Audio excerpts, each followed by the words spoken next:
Hello everyone, welcome back. So this is Bhavna Puri and today we will talk about chapter number 19 and the topic today is mechanism of concentration of filtrates. Mechanism of concentration of filtrate. So basically जब हमने functions पढ़े थे different parts of nephron के तो हमने ये भी देखा था कि जो डिफरेंट पार्ट्स हैं किस तरीके से वो एब्जॉर्प्शन में हेल्प करेंगे, यूरिन की फॉर्मेशन में हेल्प करेंगे और साथ ही साथ हमने ये पढ़ा था कि जो यूरिन प्रोड्यूस होता है ह्यूमन की बॉडी से एज अ नाइट्रोजीनियस वेस्ट वो कंसंट्रेटेड होता है, ठीक है। तो उसी को हम डिटेल में डिस्कस कर रहे हैं and this mechanism is also called counter current mechanism. इसे हम क्या कहते हैं? Counter current mechanism.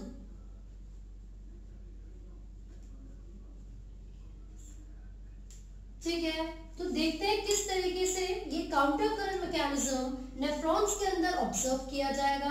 तो यहाँ पर देखिए हम मेडुलरी पिरामिड बना रहे हैं। This is the medullary pyramid और let's say this is the cortex region, this is the cortex region and this is the medullary region, medullary region. ठीक है, यहाँ पर आप ऑब्जर्व करोगे जो नेफ्रॉन्स है उसका जो ट्यूबुलर पोर्शन है या फिर जो सिंपल बोमेंस कैप्सूल है और पीसीटी वो कहां पर प्रेजेंट होते हैं? कॉर्टिकल रीजन में प्रेजेंट होते हैं। So these are present like this and the loop of Henle is present in the medullary region. This is the loop of Henle. ठीक है, तो हमने देखा था ये डिसेंडिंग लूप ऑफ हैनली होगा एंड ये असेंडिंग लूप ऑफ हैनली होगा। Ascending one is quite thicker. Then you will observe DCT, distal convoluted tubule and the collecting duct. So here we have drawn DCT. तो ये cortex region हो गया and then ये नीचे वाला medullary region. Similarly, I told you that this nephron is surrounded by a blood vessel, a capillary, which is a U-shaped blood vessel, जिसको हम vesa recta कहते हैं. तो let me draw the vesa recta here. आप देखोगे वेसा रेक्टा कुछ इस तरीके से like this. This is a U shaped blood vessel, right. But दो चीजें हमें यहाँ पर जाननी है, वो ये है कि लूप ऑफ हैनली में this one is the descending loop of Henle and this one is the ascending loop of Henle. Both these loop of Henle run opposite to each other, यानी कि डिसेंडिंग नीचे की direction में और ascending ऊपर की direction में run कर रहा है. So these are running in the opposite direction to each other and this forms the counter current. Similarly in vasa recta this is the descending limb and this one is the ascending limb. So these both limbs are also running in the opposite direction. इसीलिए यहाँ पर आप देखोगे कि वेसा रेक्टा भी counter current को represent कर रहा है और क्योंकि लूप ऑफ हैनली और वेसा रेक्टा दोनों भी एक दूसरे के ऑपोजिट डायरेक्शन में रन करेंगे तो क्या होगा? एक कंसंट्रेशन ग्रेडियंट यहाँ पर फॉर्म होगा. एज अ रिजल्ट ये जो यूरिन है उसको हम कंसंट्रेटेड बनाएंगे, जो फिल्ट्रेट है उसको कंसंट्रेटेड बनाएंगे and the entire mechanism is called counter current mechanism. अब वो कैसे काम करेगा देखिए. This is the interstitial fluid which has a lot of ions, specially Na+ and Cl-. तो एक चीज हमें यहाँ पर याद रखनी है कि काउंटर करंट मैकेनिज्म में जो लूप ऑफ हैनली और वेसा रेक्टा है, जब ये दोनों एक दूसरे के ऑपोजिट डायरेक्शन में रन करेंगे तो एक्सचेंज ऑफ आयंस होता है यहाँ पर, है ना. ये जो आयंस है वो कंसंट्रेशन ग्रेडियंट को बनाने में मदद करेंगे. तो वो कौन कौन से आयंस हैं? मैंने बोला सोडियम है और क्लोराइड है. So I have written it as NaCl. Along with NaCl, urea also performs a very important role in the concentration gradient.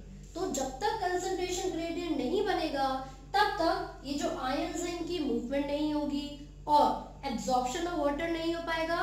साथ ही साथ ये जो फिल्ट्रेट है वो कंसंट्रेटेड नहीं हो पाएगा. इसीलिए इन आयंस की मूवमेंट होना बहुत जरूरी है.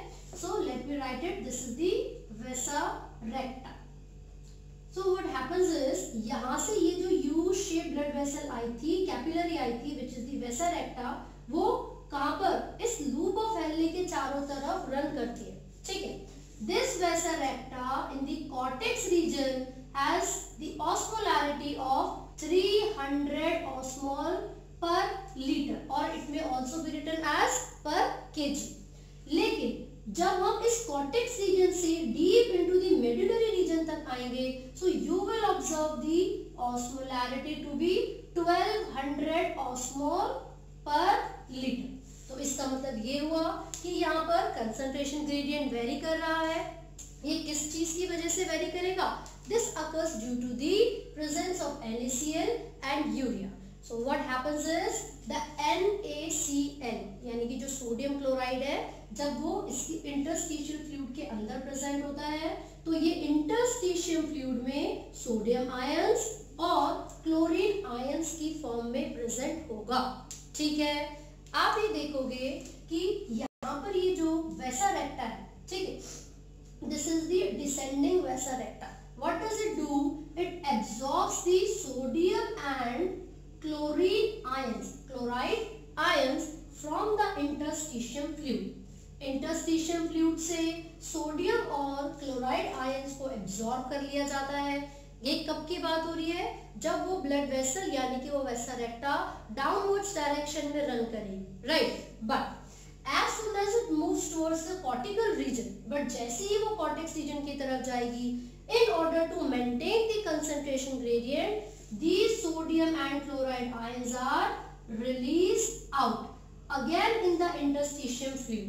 तो मेन रोल इंटरस्टिशियल फ्लूइड का है और इन सोडियम क्लोराइड आयंस का है, जो कि कंसंट्रेशन ग्रेडियंट को मेंटेन करवाते हैं। इन्हीं के कंसंट्रेशन ग्रेडियंट की वजह से जितना भी यूरिया अगर ब्लड के अंदर प्रेजेंट होगा, वो सारा का सारा इस फिल्ट्रेट के अंदर आ जाएगा और जितने भी एब्जॉर्ब करने वाली चीजें हैं, जैसे कि ग्लूकोज है, अमीनो एसिड्स है, जो कि हमारी बॉडी के लिए काफी ज्यादा जरूरी है, वो वापस एब्जॉर्ब कर ली जाती है, ठीक है। तो अब देखिए क्या होगा, क्योंकि ये यहाँ पर प्रेजेंट है, मैंने बताया दिस वैसा रेक्टा is running in the opposite direction and it is present around the loop of Henle, ठीक है। तो ये जो प्रोसेस मैंने बताया था, it will be happening here only, ठीक है। तो देखिए ये जो डिसेंडिंग लूप ऑफ हेनली है, this is permeable to water, this is permeable to water. तो ये वैसा रेक्टा क्या करेगी? सारे जो आयंस हैं उनको एब्जॉर्ब कर लेगी। सारे जो आयंस होंगे, मतलब जो वाटर है, sorry, because this is permeable to water, the water will be absorbed by the vasa recta। तो यहाँ से सारा वाटर एब्जॉर्ब कर लिया गया है। साथ ही साथ मैंने आपको बताया था Na और Cl आयंस को इंटरस्टिशियल फ्लूइड में रिलीज कर दिया जाता है, ठीक है। तो जब इस लूप ऑफ हेनली का सारा पानी वैसा रेक्टा ने एब्जॉर्ब कर लिया, तो नीचे तक आते आते इसकी ऑस्मोलैरिटी तो कम होनी चाहिए, डिक्रीज होनी चाहिए, राइट। अब क्या होगा? This limb which is the ascending loop of Henle, क्योंकि ये वाटर के लिए इम्परमेबल होता है और इसीलिए ये जो वैसा रेक्टा है, चलो वाटर नहीं ले सकती तो क्या हो गया, इस बार वैसा रेक्टा ने आयंस को एब्जॉर्ब कर लिया। तो जितने भी जरूरत के आयंस लूप ऑफ हेनली के अंदर प्रेजेंट थे, वो सारे के सारे वैसा रेक्टा ने एब्जॉर्ब कर लिए।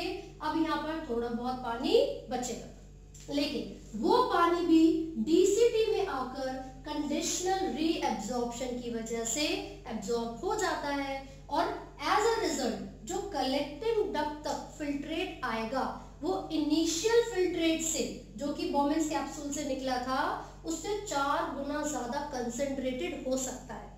इसका मतलब ये हुआ कि ये जो काउंटर करंट मैकेनिज्म है, ये बहुत ज्यादा जरूरी है फिल्ट्रेट को कंसेंट्रेटेड बनाने के लिए। ऐसा इसलिए किया जाता है ताकि हमारी बॉडी से वाटर का लॉस ज्यादा ना हो। क्लियर हुआ? तो कौन सी 2 चीजें हैं जो बहुत ज्यादा इंपॉर्टेंट रोल प्ले करती हैं काउंटर करंट मैकेनिज्म में? वो होती है NaCl एंड यूरिया। तो वैसा रेक्टा इस लूप ऑफ हेनली के सराउंडिंग में प्रेजेंट होती है। जो डिसेंडिंग वैसा रेक्टा है, वो असेंडिंग लूप ऑफ हेनली से सारे आयंस को एब्जॉर्ब कर लेगी, और ये जो डिसेंडिंग लूप ऑफ हेनली है, क्योंकि ये वाटर के लिए परमेबल होता है, तो वैसा रेक्टा ने सारा वाटर यहाँ से एब्जॉर्ब कर लिया। तो this is all about the counter current mechanism, आपको ये याद रखना है क्योंकि इसमें से बहुत इंपॉर्टेंट क्वेश्चंस पूछा जाता है। डायरेक्टली 3 मार्क में भी आपसे पूछ सकते हैं, discuss counter current mechanism in detail. So आप याद रखिए कि जब भी इस तरीके का क्वेश्चन आता है तो आप डायग्राम जरूर बनाएं, क्योंकि जो आपकी प्रेजेंटेशन है, जिस तरीके से आपने आंसर किया है, आपको मार्क्स भी उसी के हिसाब से मिलेंगे। So students, we will talk about the urine and the release of urine from the body which is called micturition. ठीक है, तो सबसे पहले यूरिन के बारे में बात करेंगे, उसके कंपोजिशन के बारे में बात करेंगे। What does it contain? तो बेसिकली जो यूरिन है it is yellowish in colour. ये कैसा होता है? पेल येलो होता है कलर में। ऐसा इसलिए होता है because it contains a pigment which is called urochrome. उस पिगमेंट का नाम क्या है? यूरोक्रोम।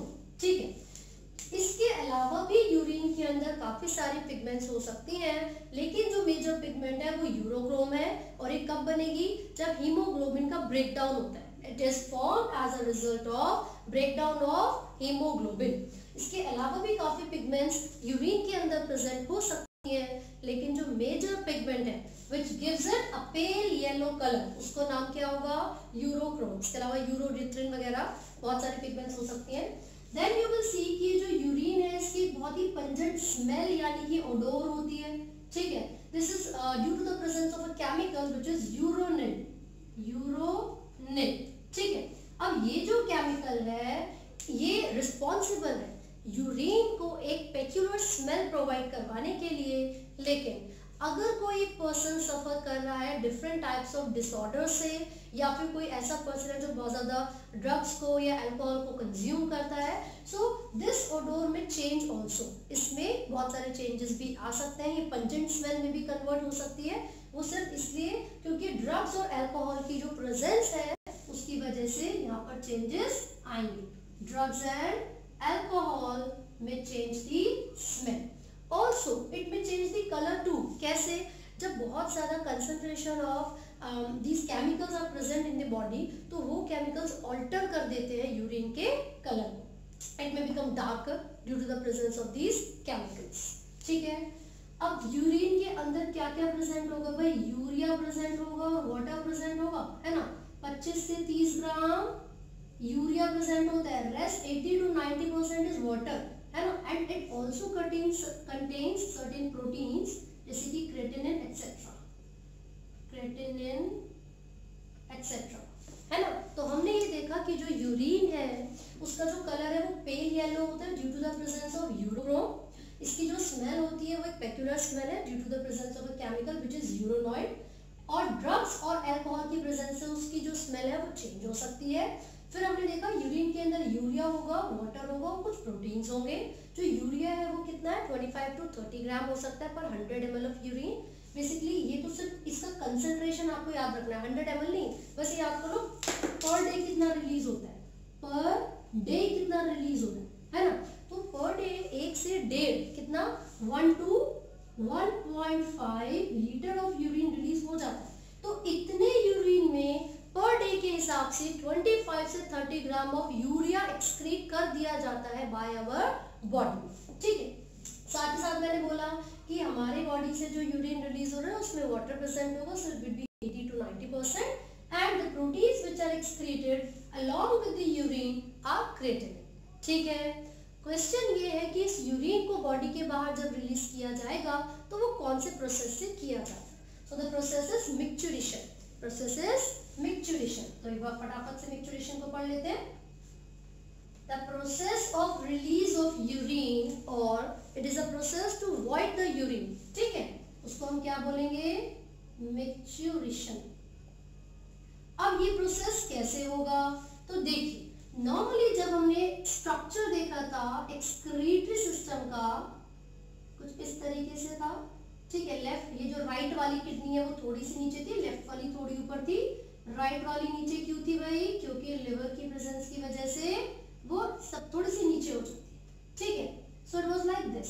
फिर यहाँ पर हमने देखा था यूरिनरी ब्लैडर प्रेजेंट है, देयर इज यूरिनरी ब्लैडर, और ये जो यूरेटर्स है वो लिटरली खुलते हैं यूरिनरी ब्लैडर के अंदर, इस तरीके से खुलेंगे। अब ऐसे क्यों खुलते हैं? बेसिकली कहीं ऐसा ना हो कि यूरिनरी ब्लैडर के अंदर जो यूरिन आपके स्टोर किया गया है वो वापस फ्लो कर जाए, राइट। सो इसका मतलब ये हुआ to prevent the back flow of urine these ureters open laterally. तो ये लेटरली मतलब साइड में इस तरीके से खुलते हैं, कहां पर, यूरिनरी ब्लैडर के अंदर आकर, and this is the urethra, ठीक है। सो जैसे ही किडनी से यूरिन को रिलीज किया जाएगा, मैंने आपको यहाँ पर इसके अंदर का डायग्राम बताया था, it was like this, medullary pyramid होते हैं, ठीक है, and the peripheral region is cortex region. यहाँ पर ये किस तरीके से नेफ्रॉन का स्ट्रक्चर था, नीचे लूप ऑफ एनली था, कॉर्टेक्स रीजन में यहाँ पर बोमेन्स कैप्सूल है, पीसीटी है, डीसीटी है, and collecting duct is also there. This collecting duct further extends as a tubular part and medulla region से वो कहाँ पर आती है, इस broadest region में आएगी, जिसको मैंने बोला था renal pelvis। ये पूरा जो broadest region है, पहली बात दो चीजें आपको यहाँ पर याद रखनी है, यहाँ पर major और minor calyx थे, these branches forms the minor calyx और minor calyces, ठीक है। फिर ये जो मेजर है, यहाँ पर एक बड़ी सी आपकी ट्यूब्यूल बनेगी, इसको बोलेंगे major calyx, major calyx. This major calyx extends to this region and this broadest region is renal pelvis, renal pelvis, and from the renal pelvis the urine is transported to the ureters and from the ureters these are stored in the urinary bladder, ठीक है। फिर से एक बार हम transport of urine में देख लेते हैं, यूरिन कहां से कहां पर ट्रांसपोर्ट होगा। सबसे पहले ये जो नेफ्रॉन में फिल्ट्रेट पूरा बना था, कंसंट्रेटेड हुआ था, तो आपने देखा कि कलेक्टिंग डक्ट तक यूरिन आ गया, ठीक है। These collecting duct further divides into the branches which may also called renal tubules and these renal tubules further combines with the minor calyces. क्यों भाई, क्योंकि हर कलेक्टिंग डक्ट में से ये रीनल ट्यूब्यूल आ रही है, तो वो सारी डक्ट्स आती हैं, उनको रीनल डक्ट्स भी कह सकते हैं। ये सभी डक्ट्स आएंगी और माइनर कैलिसेस से जुड़ेंगी। फिर यहाँ पर एक बहुत ही बड़ा सा स्ट्रक्चर होता है जिसको मेजर कैलिक्स कहते हैं। सारी माइनर कैलिक्स मेजर कैलिक्स में आके खुलती हैं, तो सारा का सारा यूरिन मेजर कैलिक्स में आ जाएगा, and from the major calyx it reaches to the renal pelvis, और रीनल पेल्विस से यूरेटर के अंदर। तो सीक्वेंस हमने देख लिया, मैं यहीं पर लिख देती हूँ, कलेक्टिंग डक्ट हो गया, कलेक्टिंग डक्ट, इसके बाद मैंने आपको डक्ट्स बताई, जो रीनल ट्यूब्यूल लाइक स्ट्रक्चर होते हैं उनको कहते हैं ducts of Bellini, ducts of Bellini, right. फिर उसके बाद minor calyces, then major calyx, then renal pelvis, then ureter. Ureter से कहा जाती है यूरिनरी ब्लैडर, यूरेटर से urinary bladder, and then urethra. Urinary bladder के बाद यूरेथ्रा के थ्रू बॉडी के बाहर ये यूरिन रिलीज हो जाएगा, and the process of release of urine is called micturition, ठीक है। चलो ये तो मुझे पता चल गया कि इस पाथवे से होता हुआ यूरिन यूरिनरी ब्लैडर तक जाएगा, फिर यूरिनरी ब्लैडर से यूरेथ्रा के थ्रू बॉडी के बाहर रिलीज। लेकिन कब होगा ये प्रोसेस, और कौन से ऐसे स्ट्रक्चर्स हैं जो उसको स्टिमुलेट करवाएंगे, ठीक है। तो यहाँ पर आप देखिए, मैंने बोला कि ये यूरेटर्स लेटरली खुलते हैं और यूरिनरी ब्लैडर के अंदर सारे यूरिन को स्टोर कर दिया जाता है, ठीक है। ये यूरिन कब तक स्टोर रहेगा यूरिनरी ब्लैडर में, जब तक वो हाफ फिल्ड नहीं हो जाता, या फिर मोर देन हाफ फिल्ड नहीं हो जाता, ठीक है। जैसे ही वो फिल्ड हो जाएगा, देन सेंट्रल नर्वस सिस्टम से सिग्नलिंग होना स्टार्ट हो जाता है, और यहाँ पर स्फिंक्टर्स प्रेजेंट होते हैं। यूरेथ्रा में एक आउटर स्फिंक्टर होगा और एक इनर स्फिंक्टर। यहाँ पर ये जो स्फिंक्टर्स हैं ये स्मूथ मसल्स और स्केलेटल मसल्स से बने होते हैं, smooth muscles and skeletal muscles, ठीक है। तो ये जिस समय यूरिनरी ब्लैडर हाफ फिल्ड हो जाता है, तो जो स्ट्रेच रिसेप्टर्स होते हैं यूरिनरी ब्लैडर के, जो स्ट्रेच रिसेप्टर्स होते हैं यूरिनरी ब्लैडर के, वो सिग्नल भेजते हैं सेंट्रल नर्वस सिस्टम के पास, ठीक है।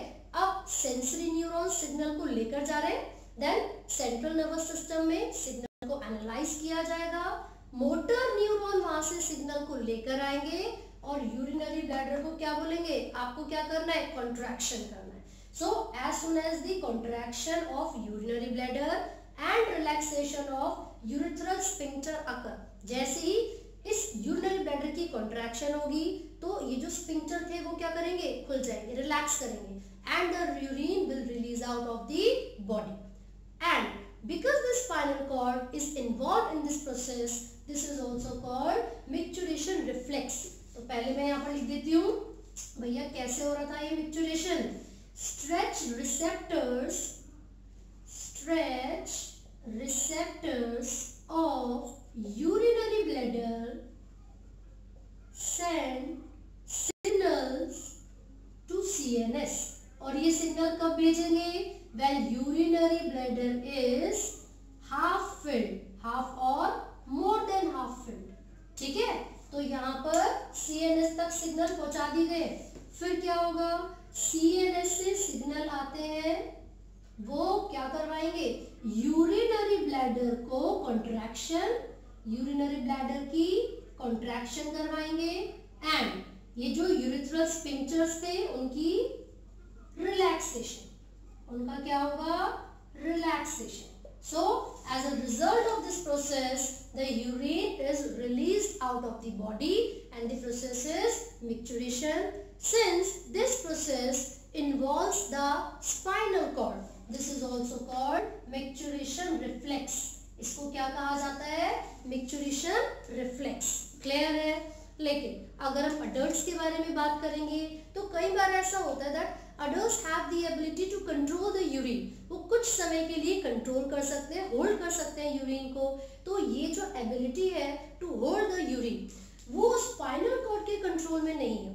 ठीक है, वो किसके कंट्रोल में है, एक इनहिबिटरी सेंटर प्रेजेंट होता है पोन्स में, यानी कि जो स्टेम होती है, इनहिबिटरी सेंटर इन पोन्स रीजन, यानी कि ब्रेन स्टेम पर, ब्रेन स्टेम. तो इसका मतलब ये हुआ अडल्ट्स के अंदर यूरिन को होल्ड करने की एबिलिटी है और उसको कंट्रोल करने के लिए स्पाइनल कॉर्ड इन्वॉल्व नहीं होगी, ब्रेन स्टेम इन्वॉल्व होगा, क्योंकि पोन्स रीजन में एक सेंटर होता है विच इज इनहिबिटरी सेंटर, और वहां से.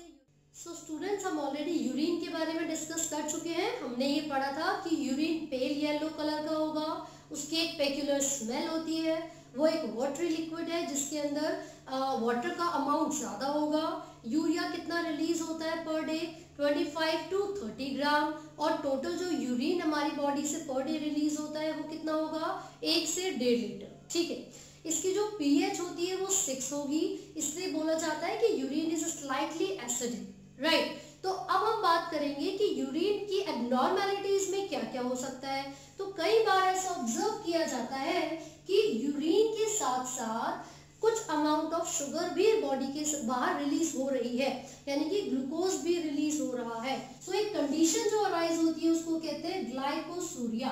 This is a condition which means excess of glucose is released in the urine. ठीक है, इसका मतलब है presence of glucose in urine. इसको जनरली ऑब्जर्व किया जाता है डायबिटीज जो जिन लोगों को होती है, जो डायबिटिक पेशेंट्स होते हैं. स्पेसिफिकली जब हम डायबिटीज मेलाइटस के बारे में बात करेंगे तो उनके अंदर यूरिन के अंदर ग्लूकोज ज्यादा मात्रा में रिलीज होता है, या फिर बोलेंगे insignificant release of glucose in the urine. तो किन के अंदर इसको ऑब्जर्व किया जाएगा, डायबिटीज मेलाइटस के जो पेशेंट्स होते हैं उनके अंदर. ठीक है, इसके अलावा एक कंडीशन है कीटोनूरिया. इसका मतलब होता है जब कीटोन बॉडीज प्रेजेंट होती हैं किसके अंदर, यूरिन के अंदर. When ketone bodies are present in the urine, तो उसमें कीटोएसिटिक एसिड का एक एग्जांपल आप ले सकते हो. ठीक है, तो ये एक केमिकल है जो कि कीटोन बॉडी है, और जब भी यूरिन में वो केमिकल रिलीज होगा so it will give rise to a condition which is called ketonuria. Right, एक और कंडीशन आपने पढ़ी होगी. बेसिकली क्या होता है, जब यूरिया ब्लड में एक्सेस अमाउंट में होता है, whenever urea is present in excess amount, this condition is uremia. This condition is called uremia. इसका मतलब है excess urea in blood, excess urea in blood. इसके अलावा जैसे हीमोग्लोबिन का कंटेंट कभी ज्यादा हो जाता है ना, हीमोयूरिया भी बोलते हैं कंडीशन को. उसमें क्या होगा, जैसे यहाँ पर ग्लूकोज की प्रेजेंस थी, हीमो का मतलब ब्लड से होता है, कई बार यूरिन के अंदर ब्लड सेल्स प्रेजेंट होते हैं, और अगर हिमाटो वर्ड आ गया तो उसका मतलब हीमोग्लोबिन होता है। तो कई बार यूरिन के साथ साथ हीमोग्लोबिन भी रिलीज हो जाता है। तो these are the abnormalities of the urine which is related to the excretory system, right. कई जगह पर ऐसा होता है पायरोनूरिया, पायरोनूरिया पढ़ोगे इसका मतलब है पस सेल्स प्रेजेंट है, pus cells are present in the urine. एक कंडीशन होती है नेफ्राइटिस, नेफ्राइटिस है ना, इसका मतलब क्या होता है, जो नेफ्राइटिस है, ग्लोमेरुलोनेफ्राइटिस आपने पढ़ा होगा, वो बोमेंस कैप्सूल के अंदर प्रेजेंट होता है ना। तो उसके अंदर क्या होगा, जो स्लिट पोर्स है, जो स्लिट पोर्स प्रेजेंट होते हैं ना, उनकी एबनॉर्मैलिटी होने की वजह से, ठीक है, एबनॉर्मल स्लिट पोर्स, ठीक है। जब भी स्लिट पोर्स एनलार्जमेंट हो जाती है तो क्या होगा, जो एल्बुमिन प्रोटीन्स हमारे प्लाज्मा में प्रेजेंट होते हैं वो भी फिल्ट्रेट के साथ आ जाते हैं, and it may give rise to another condition which is albuminuria, ठीक है। साथ ही साथ एक और कंडीशन के बारे में हम यहाँ पर पढ़ सकते हैं जिसको हम एल्कैप्टोनूरिया कहते हैं। तो एल्कैप्टोनूरिया का मतलब क्या है, एल्कैप्टोनूरिया ये एक ऐसी कंडीशन है जिसमें हमारे यूरिन के अंदर एक केमिकल प्रेजेंट होगा जिसका नाम है एल्कैप्टोन, और जब भी ये यूरिन के अंदर प्रेजेंट होता है और इस यूरिन को जब बॉडी के बाहर रिलीज किया जाएगा, so it gives a black colour to the urine. अगर आप कुछ समय के लिए उसको एज इट इज छोड़ देंगे तो जो यूरिन है उसका कलर ब्लैक हो जाता है ना। तो आपको ये कंडीशंस याद रखनी है सारी, which forms the abnormal urine. अगर कभी भी यूरिन में ग्लूकोज की मात्रा ज्यादा है तो वो ग्लाइकोसूरिया है, कीटोन बॉडीज एबनॉर्मली प्रेजेंट होंगे अगर यूरिन में तो वो कीटोनूरिया होता है, एक्सेस यूरिया अगर प्रेजेंट है ब्लड में तो उसको यूरेमिया बोलेंगे। अगर आपको जो पस सेल्स है वो नजर आते हैं यूरिन में, तो दिस इज पायरोनूरिया। नेफ्राइटिस का मतलब होता है स्लिट पोर्स के एनलार्जमेंट हो जाना, and due to this a condition arise which is albuminuria. And then we read about the alkaptonuria. इसमें क्या होता है, जो एल्कैप्टोन जो स्ट्रक्चर्स है, जो केमिकल्स है वो यूरिन में प्रेजेंट होंगे, ठीक है, और ये बहुत ज्यादा डिसऑर्डर्स करवाने के लिए रिस्पॉन्सिबल है अलग अलग ऑर्गेनिज्म में। इसी के साथ मैंने आपको बताया कि ब्लड सेल्स भी प्रेजेंट हो सकते हैं या फिर हीमोग्लोबिन भी प्रेजेंट हो सकती है हमारे यूरिन में। These are also the specific conditions which represent the abnormality of urine. So what are the other excretory system disorders? सबसे पहले हम excretory system disorders में पढ़ेंगे renal calculi, renal calculi। So basically ये क्या कंडीशन है, normally हम इसको स्टोन्स भी कहते हैं जिसको आप पथरी बोलते हैं। तो जब भी हम कुछ ऐसे सब्सटेंसेस या फूड खाते हैं जिसमें कुछ insoluble salts present होते हैं, so these salts when reach inside our body they just accumulate, वो हमारी बॉडी में जाकर कलेक्ट हो जाते हैं, इकट्ठे हो जाते हैं और प्रॉपर तरीके से वो डिग्रेड नहीं हो पाते हैं, इसीलिए वो मतलब मास ऑफ सॉल्ट बना लेते हैं, एक ग्रुप बना लेते हैं, एक छोटा सा पत्थर जैसा स्ट्रक्चर बन जाता है जिसको हम जनरली स्टोन भी कहते हैं। तो रीनल कैल्कुलाई को हमने क्या बोला, स्टोन। किस वजह से हो रहा है, due to the accumulation of insoluble salts, insoluble salts in the kidney, ठीक है। वो कौन से सॉल्ट्स हो सकते हैं, एक एग्जांपल आपके एनसीईआरटी में भी गिवन है, ऑक्सलेट के सॉल्ट्स हो सकते हैं, है ना। जैसे टोमेटो या कुकुम्बर वगैरह हम खाते हैं तो उनमें जो बीज होते हैं वो छोटे छोटे से, वो कई बार प्रॉपर तरीके से बॉडी में डाइजेस्ट नहीं होते हैं और वो अक्यूमुलेट हो जाते हैं एंड वो क्या फॉर्म करेंगे, इनसॉल्युबल मास बनाएंगे, सॉल्ट बनाएंगे, ठीक है, and it forms the stone और रीनल कैल्कुलाई, ठीक है। अब नेक्स्ट हम यहाँ पर पढ़ रहे हैं ग्लोमेरुलोनेफ्राइटिस। नेक्स्ट कौन सी कंडीशन है, glomerulonephritis.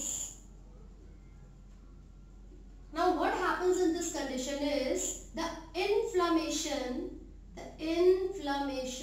of glomerulus, inflammation of glomerulus। तो हमें पता है कि जो glomerulus है it is a tuft of capillaries। अगर किसी भी रीजन से ये कैपिलरीज डैमेज हो जाती हैं so the process of filtration will not occur.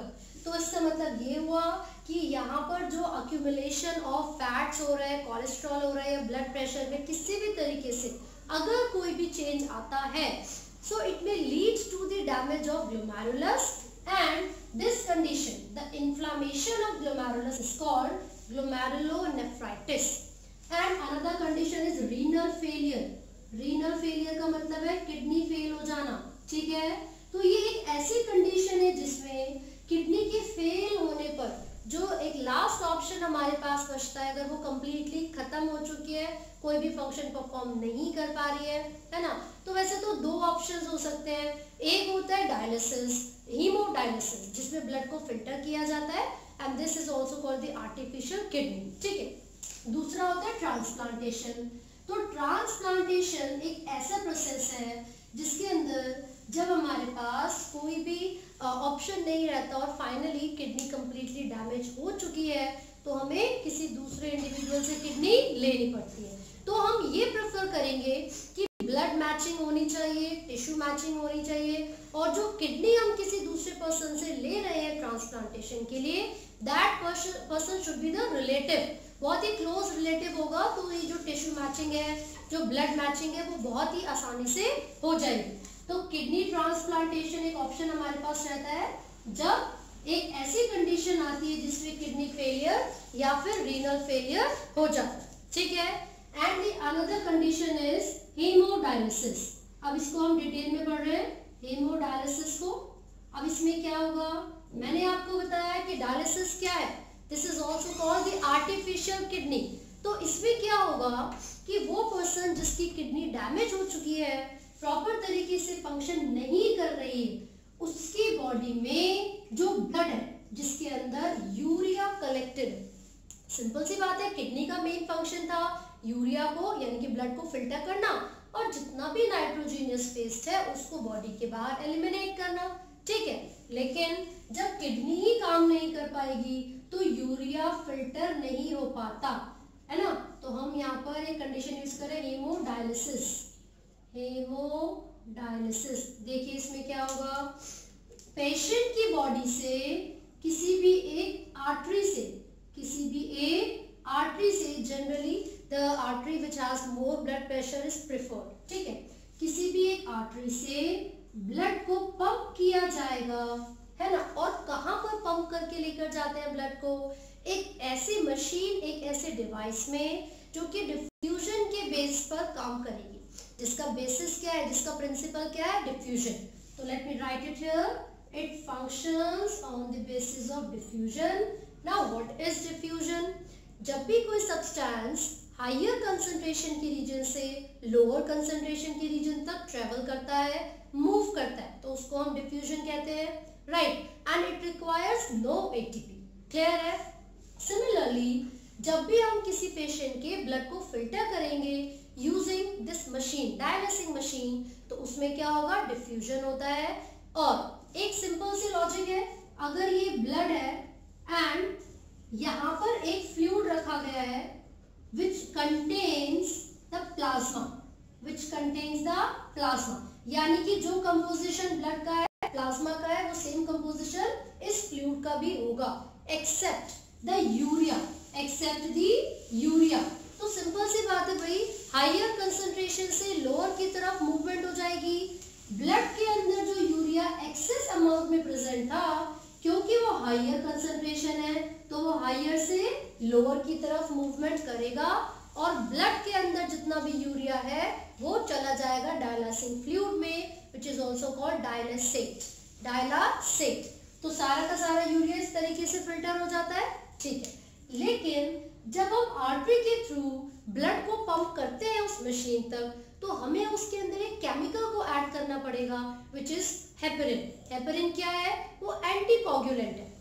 Anticoagulant को क्यों ऐड किया, क्योंकि अगर हम उसको ऐड नहीं करेंगे तो ये जो हमारा ब्लड होगा जिसको बॉडी के बाहर निकाला है, वो जम जाएगा, वो कोगुलेट कर जाएगा, ठीक है। तो आर्टरी से ब्लड लेकर जाते हैं, यहाँ पर क्या होगा, एक ऐसा डिवाइस होगा जो कि 0 डिग्री सेल्सियस को टेम्परेचर को मेंटेन करेगा। अलॉन्ग विद दिस हम यहाँ पर ऐड करते हैं एंटीकोगुलेंट।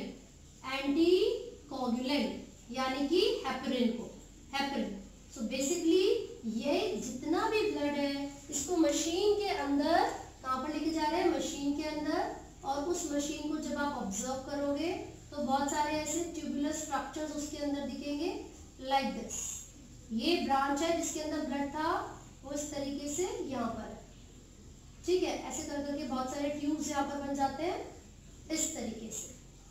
तो आप देखोगे इसके अंदर ट्यूब्स के अंदर क्या है, ब्लड होता है इन ट्यूब्स के अंदर। तो यहाँ पर फ्लूइड प्रेजेंट होगा, एक ऐसा फ्लूइड है जो डायलिसिक फ्लूइड या फिर डायलिसेट कहा जाता है, डायलिसेट, ठीक है। इस फ्लूइड का कंपोजिशन बिल्कुल सेम होता है एज दैट ऑफ ब्लड और plasma except the poisonous substances. मतलब ना तो इस फ्लूइड में यूरिया होगा, ना ही क्रेटिनिन होगा, ना ही इसके अलावा कोई और पॉइजनस सब्सटेंस उसके अंदर प्रेजेंट होगा, ठीक है। तो अब क्या होगा, ये जो सारी ट्यूब्स है, जो सारी ब्लड वेसल्स है, ये दीज ब्लड वेसल्स, ठीक है, इनके थ्रू ये जो यहाँ से ब्लड निकल रहा था, there will be another opening. अब ये जो ओपनिंग यहाँ से आती है, इस ओपनिंग के थ्रू जितना भी ब्लड होगा लाइक दिस, इस ओपनिंग के थ्रू जितना भी ब्लड होगा यहाँ से वापस बॉडी में पहुंचाया जाएगा। उससे पहले आपको पता होना चाहिए इस मशीन में एक इनलेट है और एक आउटलेट है। There is an inlet and there is an outlet. इस इनलेट की मदद से वो डायलिसिंग फ्लूइड यहाँ पर आता है, और ये जो मेम्ब्रेन्स यहाँ पर आपको दिख रही है, these are made up of cellophane. ये सारी मेम्ब्रेन सेलोफिन से बनी हुई है। These are semi permeable. कैसी मेम्ब्रेन होती है, सेमी परमिएबल मेम्ब्रेन होती है, ठीक है। और ये मेम्ब्रेन क्या करवाएंगी, ब्लड के अंदर जितना भी यूरिया है, क्योंकि वो हायर कंसंट्रेशन में है, वो सारा का सारा यूरिया इस डायलाइसिंग फ्लूइड के अंदर पहुंचा देंगी। एज अ रिजल्ट जो हमारा ब्लड होगा वो फिल्टर हो जाएगा, और इस ब्लड को इसके अंदर क्या करेंगे, जो एंटीकोगुलेंट था ना, पहले तो हेपरिन डाला था, now we will add anti heparin. अब हमें हेपरिन की कोई जरूरत नहीं है, तो हम यहाँ पर एंटी हेपरिन को ऐड करेंगे। साथ ही साथ यहाँ पर एक ऐसा चैम्बर होता है जो कि हमारे हार्ट के टेम्परेचर को, सॉरी ब्लड के टेम्परेचर को इंक्रीज करेगा, क्योंकि अब इस ब्लड को हमें कहाँ पहुंचाना है, वापस अपनी बॉडी के अंदर पहुंचाना है। सो दी टेम्परेचर इज इंक्रीज, ताकि नॉर्मल बॉडी टेम्परेचर जितना हो सके। एंड एक सुटेबल वेन के थ्रू हम इस फिल्टर्ड ब्लड को अपनी बॉडी के अंदर वापस पहुंचा देते हैं। So here it works. जो डायलिसिंग मशीन है वो डिफ्यूजन के ऊपर काम करेगी। यहाँ पर कुछ सेमी परमेबल मेम्ब्रेन्स होती है which are made up of cellophane. साथ ही साथ आपने देखा जो डायलिसिंग फ्लूइड है उसका कंपोजिशन प्लाज्मा जैसा होगा, except the urea and certain waste products और the harmful substances like creatinine and other harmful chemicals और एसिड्स। साथ ही साथ आर्टरीज की मदद से, मतलब आर्टरीज में से ब्लड निकाला गया था और वेन्स के अंदर वापस पंप कर दिया गया। So these are the methods by which we can correct these disorders, right? तो हीमोडायलिसिस भी किया जाता है ताकि किडनी का जो फंक्शन है फिल्ट्रेशन वाला उसको आर्टिफिशियली परफॉर्म किया जा सके। Let's see how the functions of kidneys are regulated. So we are talking about the regulation of kidney functions. Regulation of kidney functions. ठीक है, नॉर्मली क्या होता है, जो किडनी की एक्टिविटीज है it depends on the blood pressure और the body volume. Fluid की जो वॉल्यूम है या ब्लड की जो वॉल्यूम है या फिर जो आयंस का कंसंट्रेशन है उसके ऊपर हमारी जो किडनीज की एक्टिविटीज है, जो फंक्शंस है वो डिपेंड करते हैं। और मॉनिटर किया जाता है किडनीज की एक्टिविटीज को और उसके फंक्शन को। कौन मॉनिटर करेगा, हाइपोथैलेमस भी करता है, साथ ही साथ पिट्यूटरी ग्लैंड भी अपना एक स्पेसिफिक रोल प्ले करेगा। अलॉन्ग विद दिस JGA यानी कि जक्स्टाग्लोमेरुलर apparatus, और टू सम एक्सटेंट कुछ हद तक हार्ट भी एक इम्पॉर्टेंट रोल प्ले करता है किडनीज के फंक्शंस को रेगुलेट करने। ठीक है, तो सबसे पहले देखते हैं किस तरीके से रेगुलेशन की जाती है किडनीज के फंक्शन की। मान लीजिए अगर हमारी जो ब्लड की वॉल्यूम है वो डिक्रीज हो गई, if there is a fall in the blood volume, कई जगह पर आप बॉडी फ्लूइड वॉल्यूम भी लिखा हुआ देखेंगे, बॉडी फ्लूइड वॉल्यूम, या फिर जो GFR है यानी कि ग्लोमेरुलर फिल्ट्रेशन रेट, है ना। अगर कभी भी हमारे ब्लड की वॉल्यूम डिक्रीज होती है या बॉडी फ्लूइड वॉल्यूम डिक्रीज होती है तो जो ऑस्मो रिसेप्टर्स हमारी बॉडी में प्रेजेंट है, ऑस्मो रिसेप्टर्स जो हमारी बॉडी में प्रेजेंट है वो एक्टिव हो जाते हैं, ऑस्मो रिसेप्टर्स गेट एक्टिव और ये भागते हुए जाते हैं हाइपोथैलेमस के पास। किसके पास? हाइपोथैलेमस के पास सिग्नल पहुंचा दिया इन्होंने और बोला भैया हमारी मदद करो। क्यों? क्योंकि जो ब्लड की वॉल्यूम है, बॉडी की फ्लूइड वॉल्यूम है वो कम हो गई है, ठीक है। अब हाइपोथैलेमस बोलता है पोस्टीरियर पिट्यूटरी से, यानी कि neuro hypophysis, neuro hypophysis which is the posterior pituitary. और क्या बोलेगा वो पोस्टीरियर पिट्यूटरी से कि भाई तू तो बहुत सारा सामान स्टोर करके रखता है, कुछ निकाल। अब इसने क्या किया? ADH को निकाला, ADH यानी कि anti diuretic hormone, anti diuretic hormone, इसी को वेसोप्रेसिन भी कहा जाता है। This is also called vasopressin, ठीक है। अब जैसे ही बॉडी की वॉल्यूम, फ्लूइड की वॉल्यूम कम हुई, ऑस्मोरिसेप्टर्स को पता चल गया, उन्होंने रिक्वेस्ट की हाइपोथैलेमस से और बोला भैया हमारी मदद करो। हाइपोथैलेमस ने पोस्टीरियर पिट्यूटरी से बोला कि तेरे पास ADH है ना, फटाफट से रिलीज कर दे। पोस्टीरियर पिट्यूटरी ने एंटी डाययूरेटिक हार्मोन को रिलीज किया और ये एंटी डाययूरेटिक हार्मोन क्या करता है? एब्जॉर्प्शन का फंक्शन करेगा, वाटर को एब्जॉर्ब करना स्टार्ट करेगा from later part of kidney, मतलब नेफ्रॉन का जो लेटर पार्ट होता है, मान लीजिए DCT, डिस्टल कॉन्वोल्यूटेड ट्यूब्यूल, तो किडनी के लेटर पार्ट्स में से या नेफ्रॉन के लेटर पार्ट्स में से एब्जॉर्प्शन हो जाती है वाटर की, और जैसे ही वाटर का एब्जॉर्प्शन होगा बॉडी फ्लूइड वॉल्यूम इंक्रीज होने लगेगी, तो एक तरीके से जो ब्लड की वॉल्यूम है वो वापस नॉर्मल पर आ जाएगी। साथ ही साथ ये जो ADH है, किडनी के जो ब्लड वेसल्स हैं ये उनके कंस्ट्रिक्शन में भी हेल्प करता है। और कंस्ट्रिक्शन करना मतलब मान लीजिए पहले डायमीटर ज्यादा था, अब इसने उनको कंस्ट्रिक्ट कर दिया, मतलब उनको जो डायमीटर है उसको नैरो कर दिया, कम कर दिया, जिस वजह से प्रेशर ज्यादा हो जाता है। और जब प्रेशर ज्यादा होगा तो फिल्ट्रेशन भी ज्यादा चलेगी, जो ब्लड की वॉल्यूम है वो भी इंक्रीज हो जाएगी। तो ये एक ऐसा तरीका था जिससे किडनी के फंक्शंस को रेगुलेट किया जा रहा था और यहाँ पर हाइपोथैलेमस ने अपना रोल प्ले किया। Now we will talk how juxtaglomerular apparatus helps in the regulation of kidney। भाई JGA का भी तो कोई रोल होगा, वो भी तो किसी तरीके से हेल्प करेगा, तो देखते हैं कैसे हेल्प करता है। देखिए again, if there is a decrease in the blood pressure or blood volume, है ना, तो GFR भी तो डिक्रीज हो जाएगा भाई। GFR यानी कि ग्लोमेरुलर फिल्ट्रेशन रेट, ये भी कम हो गया। और जिस समय GFR डिक्रीज हो जाता है, JG सेल्स, juxtaglomerular apparatus के जो सेल्स होते हैं वो एक्टिव हो जाते हैं एंड वो एक हार्मोन को प्रोड्यूस करते हैं जिसका नाम है रेनिन। स्पेलिंग याद रखिए, मैं फिर से आपको बता रही हूँ क्योंकि एक और स्पेलिंग है RENNIN। वो एक ऐसा एंजाइम है जो मिल्क के प्रोटीन को डाइजेस्ट करेगा, लेकिन ये एक ऐसा हार्मोन है जो कि वाटर की एब्जॉर्प्शन में और सोडियम की एब्जॉर्प्शन में हेल्प करता है ना। तो देखिए जेजी सेल्स ने रेनिन को क्या किया? प्रोड्यूस किया। और रेनिन पता है क्या करेगा? हमारे ब्लड में जो एंजियोटेंसिनोजन है, एंजियोटेंसिनोजन, इसको कन्वर्ट कर देता है एंजियोटेंसिन 1 में एंड एंजियोटेंसिन 2 में। Angiotensin 1 and angiotensin 2। और ये क्या काम करेंगे? ये हेल्प करते हैं वाटर के एब्जॉर्प्शन में, जिसके रिजल्ट में जो ब्लड की वॉल्यूम थी या बॉडी की फ्लूइड वॉल्यूम थी वो इंक्रीज होगी। साथ ही साथ ये क्या करते हैं पता है? जो हमारे ग्लैंड है एड्रीनल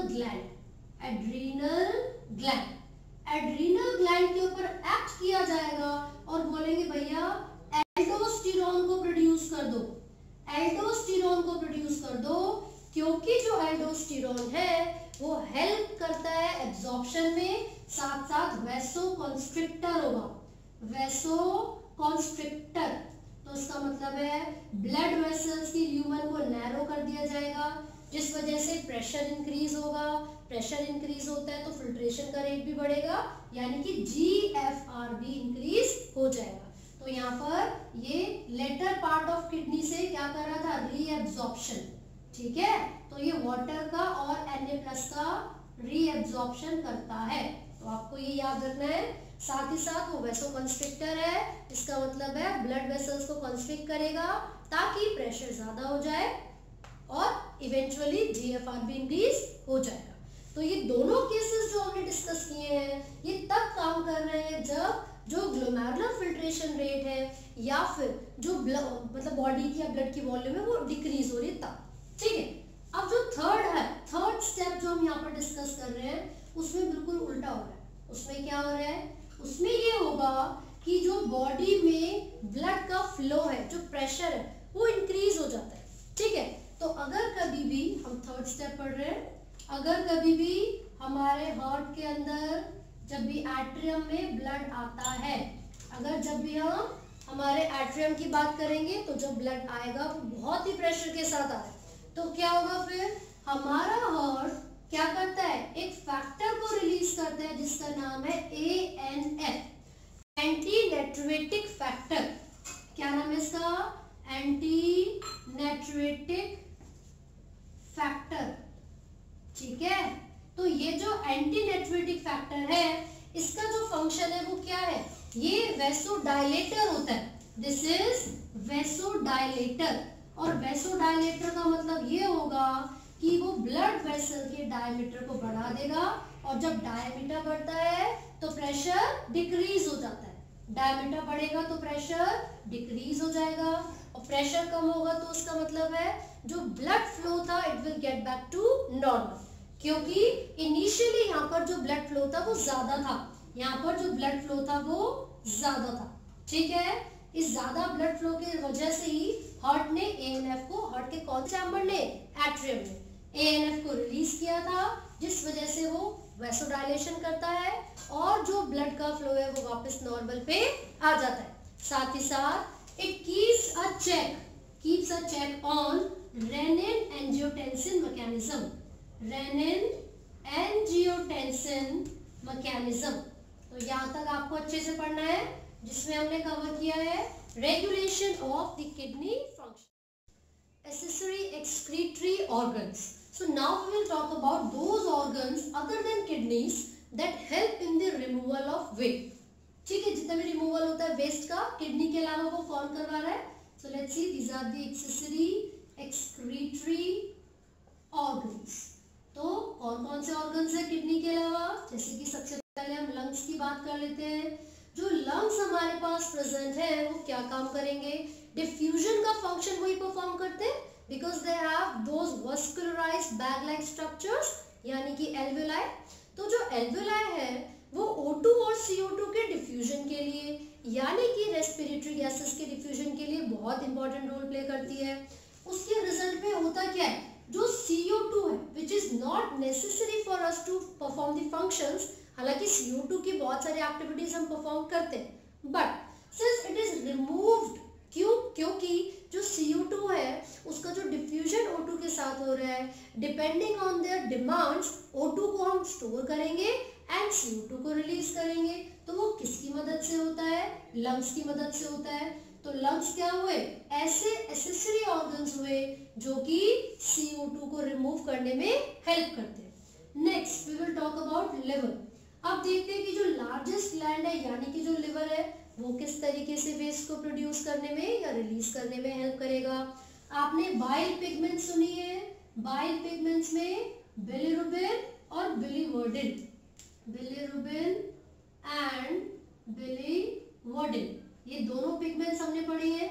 जो फीकल मैटर होता है उसके अंदर जो भी वेस्ट प्रोडक्ट है, मतलब जितना भी फीकल मैटर है उसमें आप देखोगे जो कलर दिया जाता है, this is because of these two pigments, ठीक है। साथ ही साथ कोलेस्ट्रॉल हो गया, कोलेस्ट्रॉल, विटामिन्स, ड्रग्स, ठीक है। ये कुछ ऐसी चीजें हैं जो कि लिवर प्रोड्यूस करने में हेल्प करेगा। जितने भी एक्सेस अमाउंट में ये प्रोडक्ट्स हमारी बॉडी में प्रेजेंट है, since these are unnecessary, so these are removed by the liver. या तो वो डाइजेस्टिव ट्रैक्ट में पहुंचा दिए जाते हैं या फिर डायरेक्टली इनका जो कन्वर्जन है वो लिवर के अंदर चलेगा। जैसे कि urea cycle which is also called ornithine cycle.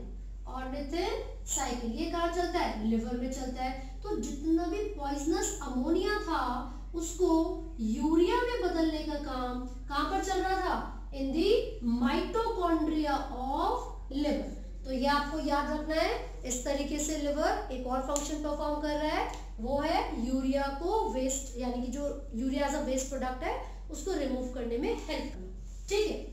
Now the third one is skin. अब स्किन किस तरीके से हेल्पफुल होती है? तो आप देखोगे इसमें दो तरीके के ग्लैंड्स होते हैं, sweat glands and oil glands. Sweat glands इनको सुडोरीफेरस ग्लैंड्स भी कहा जाता है। Sudoriferous gland and oil gland जिनको सेबेशियस ग्लैंड भी कहा जाता है, सेबेशियस ग्लैंड्स, ठीक है। नाउ स्वेट ग्लैंड्स क्या सीक्रेशन देते हैं? वो वाटरी फ्लूइड को रिलीज करते हैं हमारी बॉडी से, जिसके अंदर क्या प्रेजेंट होगा? NaCl प्रेजेंट होता है, कुछ यूरिया प्रेजेंट है, obviously the water. Along with this, it also releases some lactic acid. इसमें लैक्टिक एसिड भी रिलीज होगा, लेकिन ये जो लैक्टिक एसिड रिलीज हो रहा है ये जनरली उस स्पेसिफिक कंडीशन में रिलीज होता है जब हम बहुत ज्यादा एक्सरसाइज करते हैं, ठीक है। अब ये जो ऑयल यानी कि जो सेबेशियस ग्लैंड है ये क्या करते हैं? वैक्स को, भाई हमारी बॉडी में जितना भी वैक्स है उसको रिमूव किया जाता है सीबम की फॉर्म में, ठीक है। साथ ही साथ जो भी फैटी एसिड्स हैं, स्टेरॉइड्स हैं, इन सबको रिमूव करने का काम किसका हो गया? ऑयल ग्लैंड्स का, ठीक है। तो ये हमने लंग्स, लिवर और स्किन के बारे में बात की है। ये हेल्प करते हैं अदर देन किडनीज, ये हेल्प करते हैं in the removal of waste products. तो जो जो चीजें यहाँ पर साइड बाय साइड हमने पढ़ी है ये सब क्या है? These are the waste products, ठीक है। So with this the chapter is completed. I hope आपको सभी चीजें समझ में आई हैं। इन केस आपको कोई डाउट है तो आप कमेंट कर सकते हैं। And do not forget to like, share and subscribe. Thank you.